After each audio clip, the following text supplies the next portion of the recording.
gravar esse evento, né, para que depois a gente possa colocar no tá bom, Cristina? Tá bom. Bem-vinda, né? E espero que a gente possa aproveitar bastante o que você tem que contar para a gente hoje, tá? Uhum. Eu vou Ok, pôr o meu mudo para passar para você, tá? tá ok, obrigada.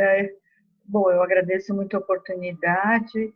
Eu pensei bastante para elaborar o conteúdo da palestra. Pensei, é lógico, numa composição que seja do interesse de vocês, não é?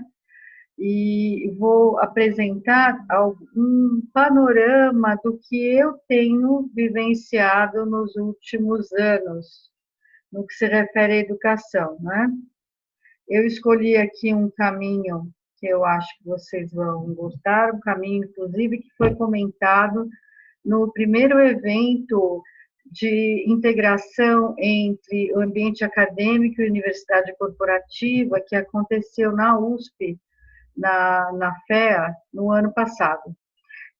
O PISA foi um exame muito comentado ano passado, então eu trouxe algumas informações sobre esse exame, vou falar sobre algumas outras questões associadas à minha vivência na área acadêmica e em educação corporativa, e depois finalizo com uma série de perguntas, né? Porque há muitas questões a serem levantadas para que nós possamos analisar adequadamente a situação dificílima na qual se encontra a educação no Brasil, na minha opinião, né, e de acordo com os índices que nós vamos observar, né. Eu vou compartilhar a tela, abrir, espero que estejam todos. Me perdoem aqui, eu acho que é melhor eu deslocar essa barrinha para baixo. E se tiver alguma dificuldade, é só me dizer, né? Então, nós vamos começar justamente analisando brevemente alguns dados do PISA, que é um exame internacional, e do qual participam aqui 72 países, como vocês estão vendo nos slides. Os aspectos avaliados são importantíssimos, as disciplinas são ciências, matemática, leitura, resolução de problemas colaborativos e alfabetização financeira. Eu sugiro a vocês que deem uma olhada nas competências relativas a cada um desses itens que eu acabei de mencionar. O relatório vale a pena ser consultado, né? Então, vamos observar no exame de 2015, é um exame que acontece de 3 em 3 anos, quais foram os resultados para o Brasil. Eu vou ter que subir esta barrinha, perdão, ela ficará para cima. Aqui, com relação à competência de leitura, o gráfico, esse é o melhor gráfico para mostrar para vocês os resultados, as cores são muito claras. Há uma distância entre os países com excelente desempenho e os com péssimo desempenho, que em termos de números, né, não parecem tão críticas, mas, na verdade, uma pequena variação desses números representa uma grande diferença em termos de desempenho das nossas crianças, né? Nessa palestra, inclusive, eu vou utilizar sempre o termo criança, não é? Eu uso de acordo com a especificação internacional dos direitos universais da criança, que criança é todo indivíduo até os 18 anos de idade. Então, eu sempre vou falar crianças, crianças, crianças. Então, nós temos aqui a performance em leitura, a classificação do Brasil fica clara, a distância entre o Brasil e o Canadá, por exemplo, é de cerca de 50 posições, tá? Só para a gente ter uma ideia. Eles estão no comecinho da tabela de desempenho, nós estamos lá no final, tá? Aqui para matemática, situação igualmente crítica, não apresenta nenhum dado mais animador, não é? E ciências, que também tem um desempenho muito complicado, né? Bom, além do desempenho do PISA, por causa do nosso tempo de desenvolvimento aqui do tema, eu trouxe essa tabela que eu gostaria de comentar, então eu marquei a média do Brasil, então nós podemos olhar a média do Brasil para leitura, 407, aqui para matemática, desculpem a barrinha aqui em cima, vou passar para o outro lado, para matemática e para ciências, não é? Justamente, se nós observarmos a média de todos os países e a média do Brasil, não dá uma impressão tão ruim, né? Mas, na verdade, o que classifica de fato é justamente aquela distinção por cores, né? No que se refere ao Brasil, o que a gente pode observar e que é interessante é que as redes federais, não é, as escolas técnicas, as redes federais de ensino, têm pontuação elevada, uma pontuação mais próxima da média dos países, em todas as disciplinas, né? Então, em ciências é 517 para 493, aqui nós temos 488 para 490, e aqui 528 para 493. E qual é a característica principal dessas redes, né? Elas possuem orçamento, equipamentos, e possuem um corpo docente de alta qualidade. Eu mesma quase prestei um concurso para ingresso nessa instituição, nessas instituições, mas no final acabei não tendo possibilidade de prestar, mas o nível de exigências, é assim, altíssimo. Então, eu naturalmente, orçamento, corpo docente qualificado, laboratórios adequados, espaço de sala de aula também adequado. Já a rede privada, a rede estadual e a rede municipal, através desses números, nós conseguimos ter aí a dimensão dos resultados do Brasil, né? É terrível, né, no que se refere às redes municipais, se considerarmos o país inteiro, né? Bom, esses dados todos estão disponíveis na internet, é fácil vocês conseguirem, né? Vamos avançar. Além desses dados, como atualmente eu trabalho em educação corporativa, eu achei muito interessante essa apresentação destes dados, que se referem à produtividade de alguns países em relação aos Estados Unidos, né? Nós temos aqui para o Brasil 25% de produtividade. Bom, vamos ficar, obviamente, atentos aos dados do Brasil, né? No que se refere à minha experiência no Brasil, no ensino superior, na educação corporativa e na educação básica, eu tomei a liberdade de apresentar aqui algumas das minhas percepções ao longo dos muitos anos de trabalho. Eu tenho hoje 55 anos e eu atuo como professora desde os 21, não é? Então, é uma longa trajetória. Eu costumo dizer que eu tive a grande oportunidade de ser professora de matemática também durante muitos anos, o que foi excelente para mim. E eu tive a oportunidade também de estar em instituições de ensino com características muito diferentes, para públicos muito diferentes, o que também foi uma grande oportunidade para mim. Então, aqui eu vou falar um pouquinho sobre a vivência em educação em nível superior nas instituições, na PUC, na FEI e na USP. Eu estudei na PUC, depois lecionei lá. Na USP, eu fiz o mestrado, eu fiz o doutorado, meu doutorado foi publicado, só não foi defendido, mas foi 90% finalizado. Então, eu fiquei muitos anos na Universidade de São Paulo. E durante esse período, eu tive a oportunidade de lecionar também. Eu ensinava justamente o Laboratório de Física 3 e 4 para a Escola Politécnica. Então, eu tive a oportunidade de dar aula para estudantes muito bem preparados, não é? E também tive a oportunidade de dar aula na FEI, que também é uma excelente instituição. Então, o que a gente observa? Coisas óbvias, né? Que você vai dizer, nossa, que novidade. Não tem novidade nenhuma, né? Eles têm equipamentos, têm um corpo docente titulado, estudantes egressos do sistema privado de educação e, consequentemente, melhor preparados para autonomia, flexibilidade, resiliência, trabalho em equipe de fato, né?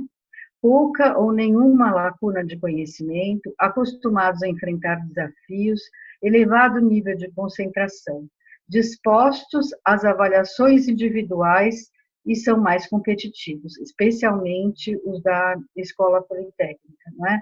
Então, aqui nós podemos observar que são instituições de ensino que, desde que o indivíduo tenha a oportunidade de estar num ambiente educacional mais comprometido com o conhecimento, com a aquisição do conhecimento propriamente dita, né, ele tem a chance de ingressar neste tipo de instituição.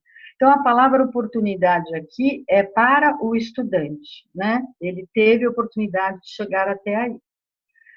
Agora, nós vamos olhar a minha experiência de 10 anos em nível superior, não numa universidade que era no Ibirapuera, a Universidade de Ibirapuera, depois passou a ter 2 unidades, Ibirapuera e Interlagos, e depois ela faliu, porque ela, enfim, por questões ali de administração, ela faliu. Mas qual foi a minha atuação lá? Em diversos cursos, especialmente nas licenciaturas de matemática, química e biologia, e como professora de estatística para curso de pedagogia, que foi uma experiência muito interessante, muito ruim do ponto de vista de relacionamento, muito difícil do ponto de vista didático-pedagógico, e justamente por isso muito interessante, porque ela foi inesperada, né, para o tipo de curso que eu dava aula. Então, ela foi muito interessante.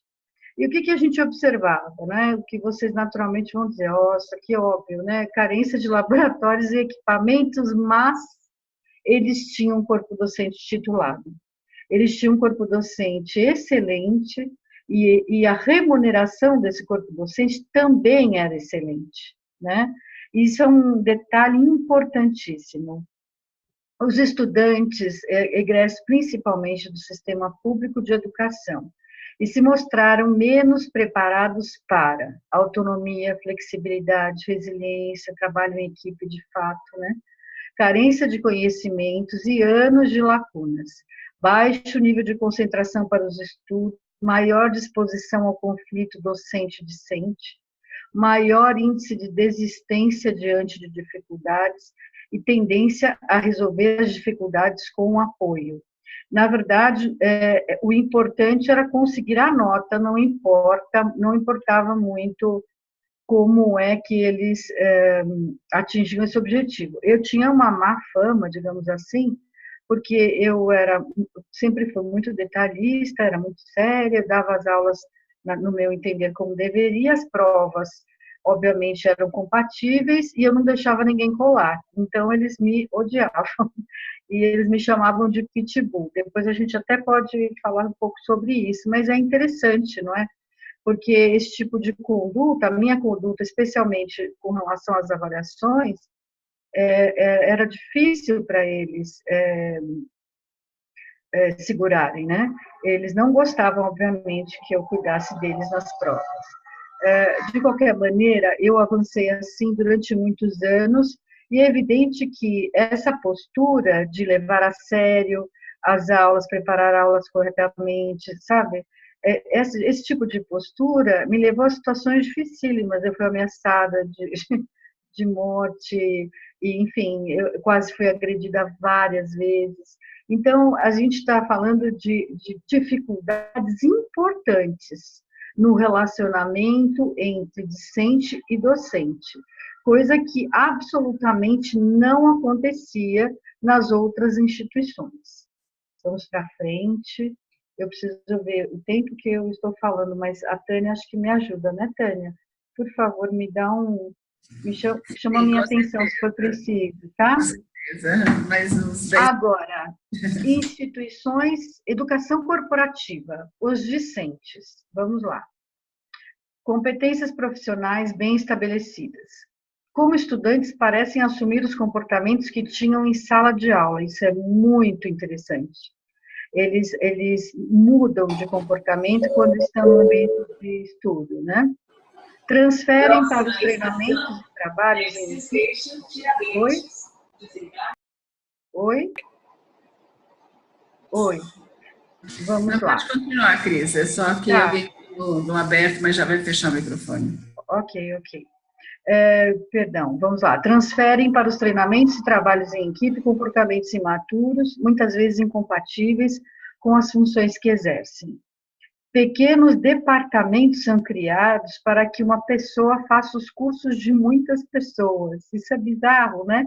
Então, assim como existem instituições que fazem TCC, e existem faculdades que aceitam o TCC feito por essas instituições, nós temos dentro do ambiente corporativo unidades que são criadas pela própria empresa ou por algum gerente, etc., para que uma pessoa faça o curso para várias. Isso é terrível. E acontece muito mesmo. E eles podem também fraudar desempenho e navegação no conteúdo. Eles fingem que fazem o treinamento, eles compartilham as respostas certas, porque também há aqui uma questão, gente, muito interessante, uma incompatibilidade total de aspectos da área de educação com treinamento. Então, há empresas que exigem dos seus colaboradores 100% de resultado nas avaliações dos treinamentos à distância. Isso é um absurdo, né? Então, obviamente que, dependendo do nível de exigência da empresa também com relação a esses resultados, abre-se a porta para que o estudante tenha uma conduta que não seja a melhor conduta, né? Então, aqui, o que acontece, que eu observo?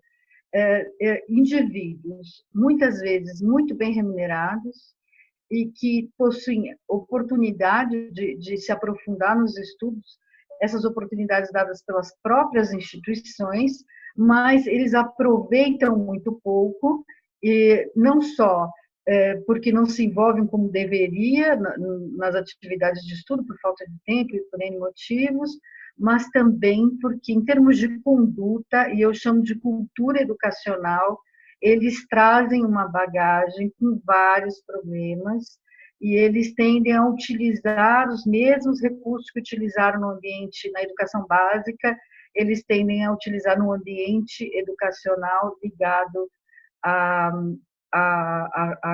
organização para as quais eles trabalham. Isso é muito interessante. Eu tenho 1000 histórias para contar, obviamente não dá tempo, mas histórias bizarras mesmo, né? Aqui, agora, uma coisa que vocês vão gostar muito, vão ficar admirados, eu acho. A menos que vocês já conheçam bem o meio, eu imagino que vocês vão ficar admirados. Docência e consultores em educação corporativa. Nós encontramos profissionais muito competentes, fiz questão de escrever aqui, mas também competências profissionais como docentes medianamente ou fracamente estabelecidas.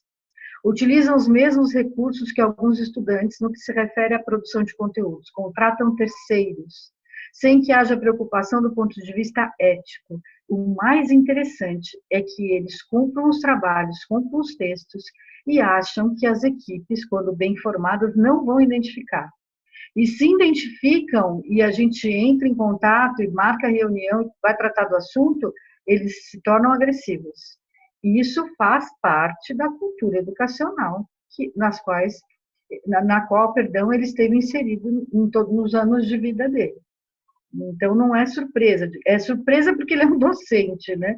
Mas não é um comportamento desconhecido, né? A integração entre as práticas acadêmicas e corporativas exigem muito empenho da parte deles. Os da área acadêmica têm muita dificuldade em ministrar videoaulas, né? E os da área corporativa, me desculpem, os da área corporativa têm muitas dificuldades com relação à produção de conteúdo, elaboração de exercícios, elaboração de provas, enfim, inúmeras dificuldades. Então, sofremos mais com os da área corporativa, né? Bom, existem várias questões aqui, gente, eu não vou poder comentar todas porque o tempo não é suficiente.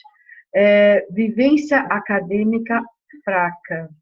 Então, nós temos observado com muita frequência profissionais que ministram treinamentos, que são muito bons em divulgarem o próprio trabalho e tem um discurso muito convincente. No entanto, a formação acadêmica é muito fraca e isso aparece quando eles precisam produzir conteúdo, tá? E outra coisa surpreendente, falando português claro, né, sem documentação que comprove a formação acadêmica, né?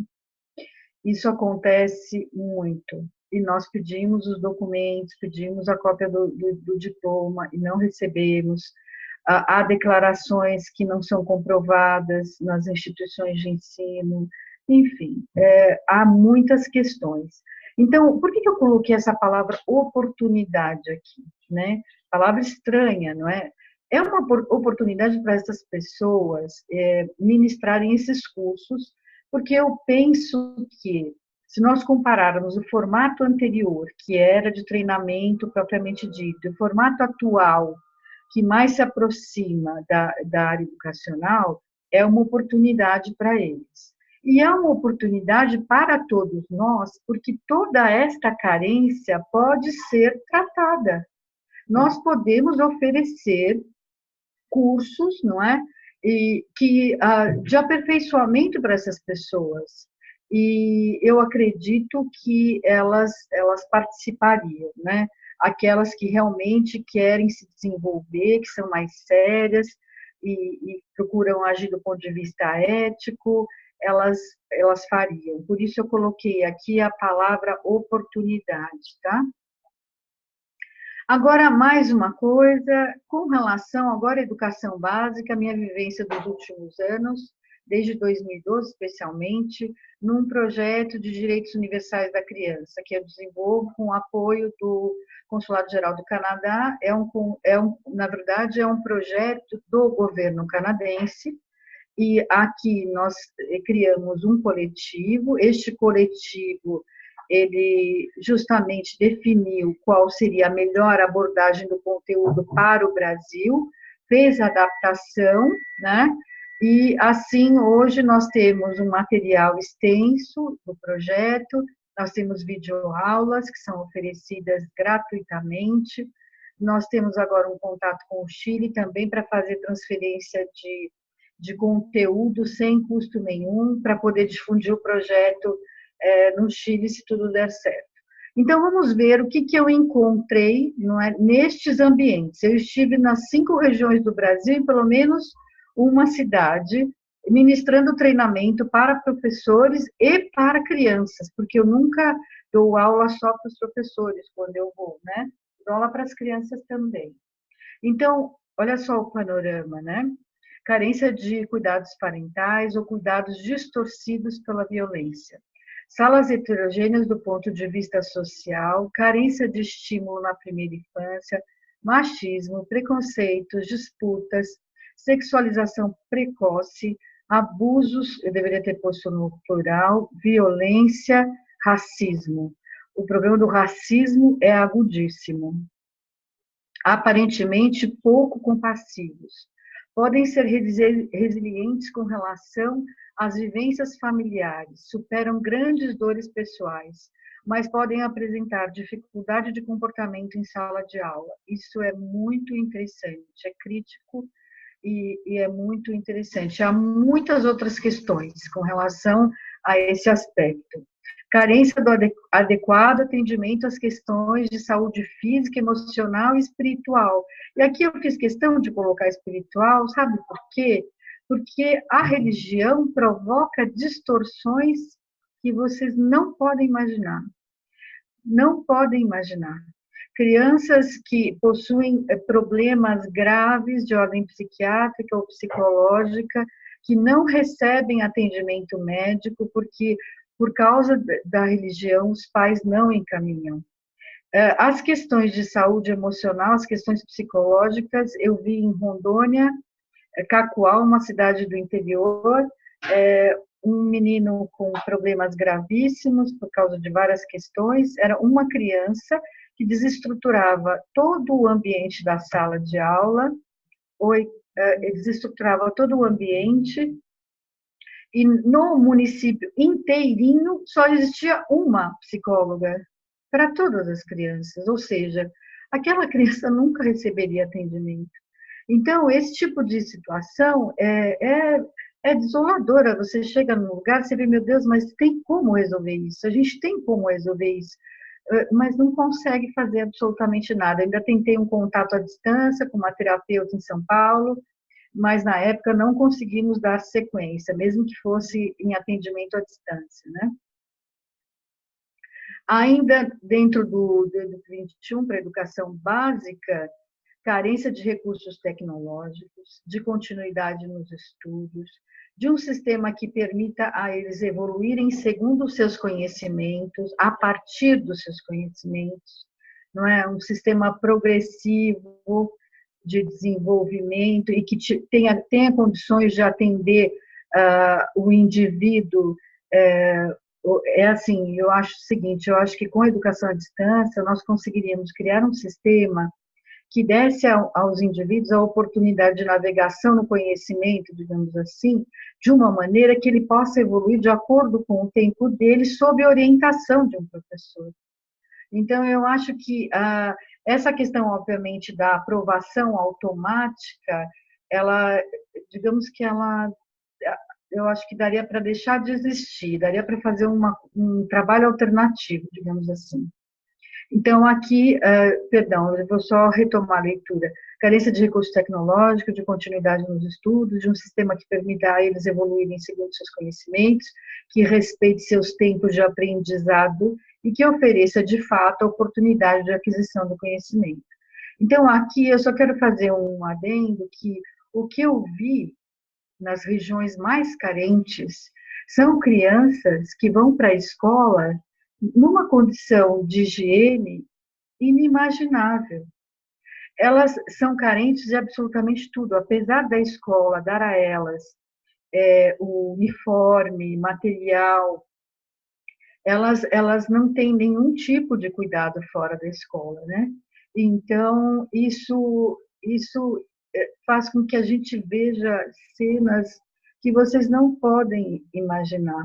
Crianças muito pequenas, com frio, sem comer, enfim, é muito difícil lidar com tudo isso, é muito difícil ver tudo isso, né? Os dentes todos estragados, com dificuldades de relacionamento imensas, dificuldades de aprendizado extraordinárias, enfim. Há muitas questões aqui. E eu sou uma pessoa com uma esperança sem fim. Então, se eu estou falando dos problemas, é porque eu acho que, por incrível que pareça, eu acho que nós temos condições de pensar soluções, sinceramente, né? Então, aqui eu faço uma série de perguntas, porque elas têm relação com o que, obviamente, com a minha vivência, com o que eu tenho lido no grupo, não é? Com as minhas reflexões sobre o assunto, e eu achei interessante trazer para vocês essas questões, né?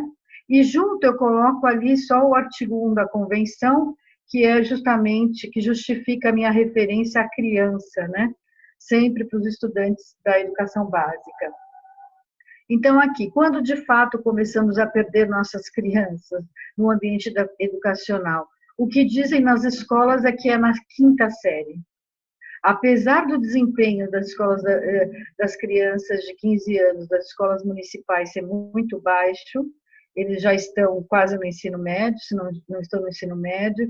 O que eu tenho observado pelo Educ 21 é que a escola municipal, a educação primária, né, aquela que vai até o quinto ano, se não me engano, ela ainda me parece melhor, né, os cuidados com a criança me parecem melhores, a coisa fica muito difícil quando as crianças vão para o sexto ano, antiga quinta série. O que poderíamos fazer em ordem decrescente para melhorar as condições de ensino no ensino médio, Fundamental 2 e Fundamental 1? Eu acho que seriam intervenções mais agudas, quanto mais jovem fosse a criança, né? e mais suaves, quanto mais velhas fossem, para que nós possamos atingir fortemente quem está entrando na quinta série e acomodar o que for possível para os mais velhos, né? Se pensarmos em sustentabilidade, é melhor educar para a cooperação ou para a competição? Essa é uma grande questão para todos nós conversarmos, né? O que significa exatamente a inclusão na educação básica do ensino do empreendedorismo?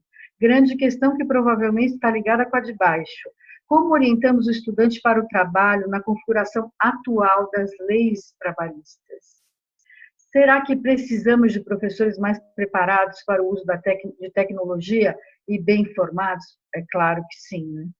Como integrar tecnologia à educação básica e melhorar resultados de desempenho? Eu acho que eu não tenho tempo de falar sobre isso. Tânia, me fala se eu tenho tempo de falar sobre isso. Eu não olhei o meu relógio. Não, Cris, acho que está super, né? Puxado. Vou fechar, estou no limite. Que já Como estou... utilizar a tecnologia? Eu passei? Ah, perdão. Passou. Tá. Como utilizar a tecnologia para acompanhar o desempenho docente? Como utilizar a tecnologia para acompanhar o desempenho discente, sem aumentar ainda mais a ansiedade dos pais? E aqui, a última questão, que eu daria um tempo para a Ana falar, mas eu não sei como é que a gente vai ficar agora com relação ao tempo. Como aproveitamos melhor os espaços físicos e favorecemos, aqui, a integração entre ambiente e conhecimento? Tânia, eu tenho 2 minutos para terminar. 2 minutos, ok. 2 minutos, ok. Então, aqui eu trouxe a imagem de um material didático que foi elaborado para a Tânia, justamente, o nomezinho dela está aqui embaixo. Foi um dos melhores trabalhos que nós já tivemos a oportunidade de realizar. E neste trabalho, nós temos uma tabela com as estratégias de guerra, né? E que eu tomei a liberdade de incluir aqui, porque é o que eu tenho percebido com maior intensidade no ambiente corporativo nesses últimos anos, né? Que vocês, obviamente, conhecem bem, né? Então, aqui eu nem vou fazer a leitura, vocês podem dar uma olhada, e aí eu fico pensando sobre o seguinte: tudo isso combina com sustentabilidade? E mais do que isso, será que esses aspectos aqui combinam com as competências que são esperadas na área corporativa atualmente dos seus colaboradores?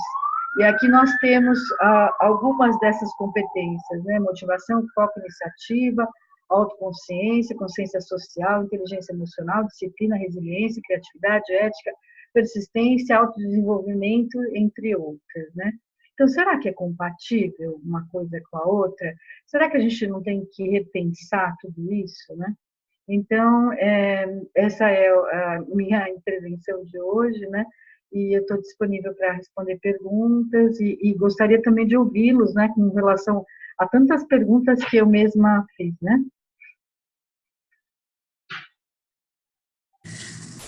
Cris, obrigada, né, pelo que você trouxe aqui de informação. A Ana, depois tem até algumas informações sobre a Ana no blog, no que eu publiquei hoje no grupo, né, onde está falando um pouco do aspecto arquiteta e focando aí nas escolas diferentes, né, pensando de uma forma diferente. Cris, eu queria sua atualização para estar liberando esse material no grupo e até no Facebook e no grupo do WhatsApp também, colocando no canal do YouTube para que o pessoal possa ver depois essa gravação, pode ser? Acho que pode, se eu não for demitida. Eu vou te mandar depois a última uma olhada, se não tiver problema. A gente consegue ouvir um pouquinho a Ana sobre essa questão de integração entre ambientes? Eu queria primeiro dar uma olhada com o pessoal, se eles têm alguma dúvida. Okay. Acho que principalmente esse trabalho do direito das crianças que você faz e que, no fundo, acabou participando e tentando levar em alguns lugares e não conseguir. Acho que falar rapidamente que a gente procurou institutos, né, para levar esse trabalho aqui em São Paulo, apresentamos para pessoas, para prefeituras, inclusive do interior de São Paulo, e a gente não teve eco, né, Cris? A gente não... piorou muito, por causa dessa de ordem política, piorou muito. A resistência aumentou, tanto é que a gente está saindo e tentando ir para o Chile. É uma Porque pena, está porque difícil trabalhar no realmente Brasil. não tivemos eco no Brasil. Eu sei que a Marizilda tem uma ação muito forte numa escola mais progressista, né, Marizilda? Era muito legal se você também conhecesse esse trabalho, porque ele é muito interessante. E abrir para as outras pessoas, para elas estarem fazendo alguma pergunta para você, Uhum. e de repente aí a Ana pode entrar fazendo uma pergunta e falar um pouco do que ela faz, Ah, sim, ótimo, ótimo. tá bom? Todo mundo quietinho? Ninguém vai falar nada? Você quer tirar a apresentação, Cris? Deixar de compartilhar? Oi, Márcia. Eu queria fazer um comentário. Tá dando para me ouvir? Não, muito fraquinho. Tá dando para me ouvir? Agora melhorou. Tá muito ruim, né? Não, dá para te ouvir, pode Não, falar. Tô pode chegando falar. pertinho, pode falar. Vou tentar falar. Essa realidade